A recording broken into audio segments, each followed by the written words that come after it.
get you connected to your community. We're your local station to keep you informed. Welcome to Energy 95.3's Community Connection. And it's another Condors Connection. It's Erik Fox live here at the studios of Energy 95.3, joined as always by Ryan Holt, the voice of the Condors, and always joined by a special guest. Happy to have today Vinny Desharnais with us today. How are you all doing, buddies? We're good. We're good. Yeah, everything's great. 10-1-1 in our last 12, so things are good in CondorsTown.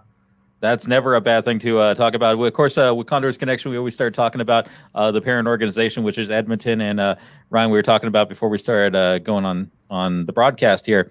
They definitely had something come up yesterday where they actually had to delay their games with Montreal. Can you kind of tell us kind of what's going on with the team? I mean, they're tied for first in points, so that's not bad in the North. What's going on else with Edmonton right now?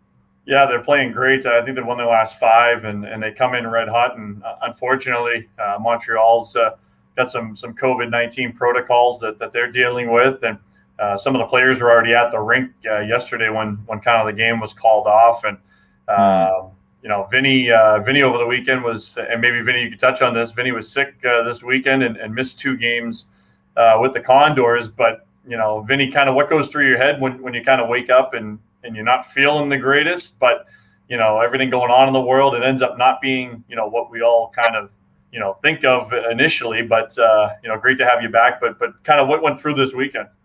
It's definitely scary. You know, I went to bed Friday night, kind of sore throat, woke up Saturday morning, sore throat, headache, body aching, just not feeling well, kind of feeling in a fog. And then obviously the first thing that comes through your mind is COVID.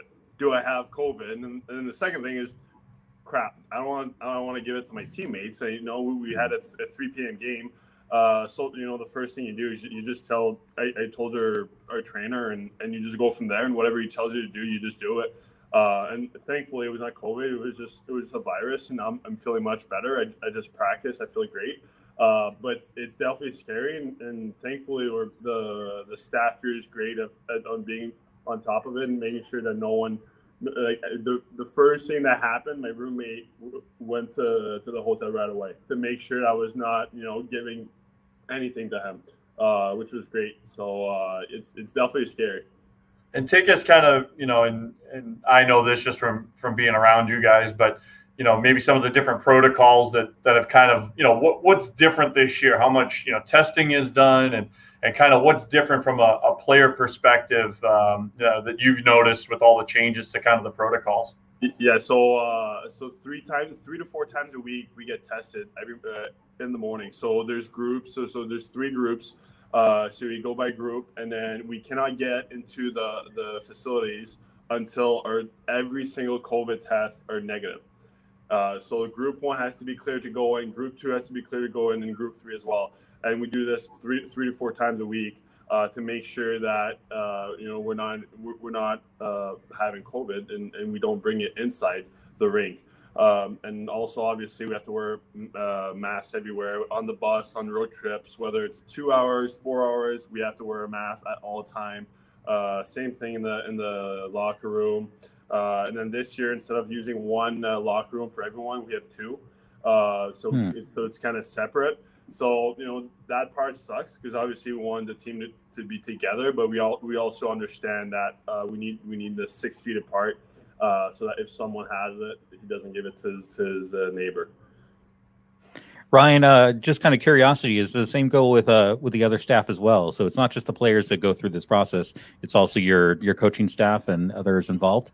Yeah, there's a hockey team personnel is kind of the lingo, and that's kind of the list. And basically, you can think of the list as anybody who would have contact with the team on a daily basis. So obviously myself, but it varies from different organizations. It might be the team president. It might be a general manager. It just depends on kind of who's around the players on a day-by-day basis and who would have contact. But yeah, Vinny's right. On a normal game night, you know, there's no more you know, kind of families coming in around the room, around the dressing room. There's no more kind of group meals. So things are a little different, and, you know, it's all in the name of safety. And, you know, thankfully Vinny's back and healthy and going to be back on the ice here this week. Absolutely. And Vinny, definitely glad that you are feeling better and that you are back on the ice. Let's go and talk about the ice because it's definitely been not just a crazy busy March, but a crazy awesome March with how the team's been doing. 10-1-1 in the last 12. How's that feeling when you're going into a streak like that where you're feeling everything just clicking and clicking and clicking as you go through the season? I think the biggest thing is confidence. You win a game and, everyone's happy. Obviously, we were 0-5, which was, the team was not happy with that. And then just after every win, the confidence just builds and builds and builds. And then, after you win 5-6, you just go into the game and you're, even if you get scored 1 goal, 2 goals, 3 goals, you just stick with it. And that was the biggest thing, the biggest theme, I think, for a team since day one, to just stick with it. Some games, the puck is not going your way. It doesn't matter. Stick with it. Work hard. Do the simple things. Do the right things, and the bounce are going to come. And that's what happened. I think went 10-1-1, and we definitely had some bounces going our way. But we started 0-5, and we had some. I would say the last 2 games we could have won them easily. So I think the biggest thing is stick with it and confidence. I think right now we're a very confident group. Last game, I don't think that was the ending we wanted, but we talked about it today, and we're ready to take a step tomorrow. Now, one thing with this latest clump of games you've had, you had 4 games in a row where you guys played San Jose, and then you had 2 with Ontario. So you kind of had that whole chunk of, all right, we know these guys, we know their little quirks. They maybe know our quirks, but we know how to change it up. But the next 3 games, you are playing 3 different opponents. What's the difference in prep between when you've got maybe a clump of games with one opponent as opposed to you've got 3 different opponents coming your way? It doesn't really change much, to be honest. We know every team now. So we just do a video before every game pretty much, whether it's in the morning. We always find a time to do it. And it doesn't really change much. It's not because we're playing San Jose 4 times that we won't do a video, or we just adjust. So like what type of face-offs or what type of this, what type of system they do. So we make sure that everyone is on the same page.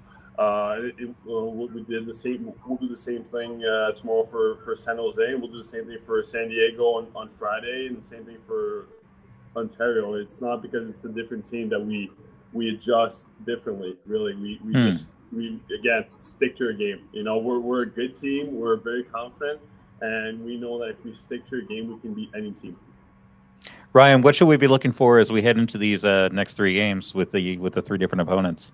Yeah, it's interesting. The Condors are in second right now in the division, trying to track down Henderson. We see Henderson a lot kind of the last 2 weeks of the season, so there's not many really head-to-head, so we're kind of relying on some other teams to try and knock them off a little bit and close the gap. But, yeah, it was a crazy weekend against Ontario. The team was down 3 goals in the 3rd period on Saturday, ended up winning that game in regulation, and then, as Vinny mentioned, was up 3 goals in the 3rd period on Sunday, and Ontario ended up winning in a shootout. So, 3 points on the weekend. You kind of look at the big picture, and San Jose is a team that ended the team's 9-game winning streak last week. So, as Vinny mentioned, very, very familiar with them. Looking forward to Wednesday night, and then it's our last home game for a while. I think we're on the road for 3 weeks after that. We play 6 games on the road, so good to get some home cooking and then get on the road for a little bit and try and take the show on the road. And one of those is going to be in Colorado, which is kind of like your first major, like long-term road trip. What's the prep like for that?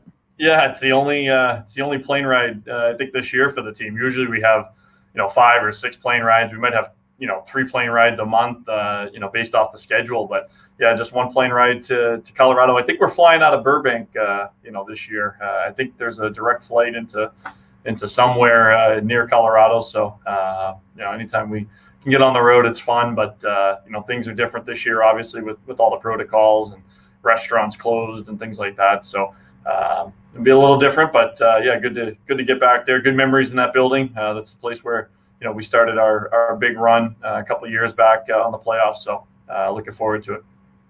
That should be a heck of a run and definitely a heck of a ride. Definitely, Vinny, I appreciate the time. Glad you're feeling better. Glad you're back on the ice. Look forward to you to get the puck in the net, and we're going to keep that streak going strong. Ryan, if anyone wants to check in the game, watch the game, how can we do that?